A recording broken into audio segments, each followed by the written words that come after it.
Super Typhoon Yolanda or Haiyan becomes a rallying point uniting opposition figures. Vice President Jejo Marbinay, Senator Bongbong Marcos, Senator Gringo Honasan, and later Representative Martin Romualdez come together here in Tacloban and criticize the Aquino administration for what they call the second disaster to hit Yolanda survivors, the supposedly slow and disorganized rehabilitation program.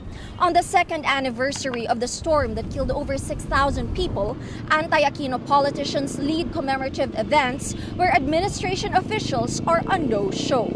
Binay decries what he calls disastrous management, but also faces questions on the gap in permanent shelter and his role as former housing czar. Ang NHA kasama nga sa gobyerno, no? Pero yung kokonti ang naipagawa, hindi ko namin kasalanan sa NHA.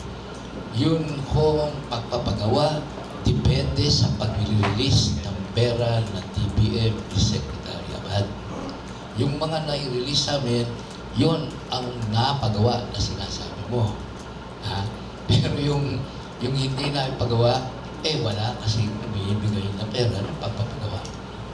Later, residents say their communities are able to recover thanks largely to NGOs and international donors. Many are still undecided on which presidential candidate will hasten the recovery program, still at 51% 2 years on.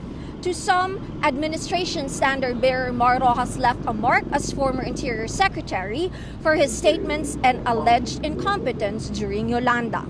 Naririnig ko na mostly na di daw makakatikim ng boto si Mar Rojas. Sa Tacloban? Maybe in Tacloban, particularly in Tacloban. Kasi syempre, na-devastated na Yolanda kami, tapos yun yung sasabihin niya. Maraming namatay. O dapat hindi ganun yung words na lalabas sa mouth niya na bahala na kayo. Tacloban Mayor Alfred Romualdez apologizes to President Aquino for the exchange of harsh words in the aftermath of the typhoon.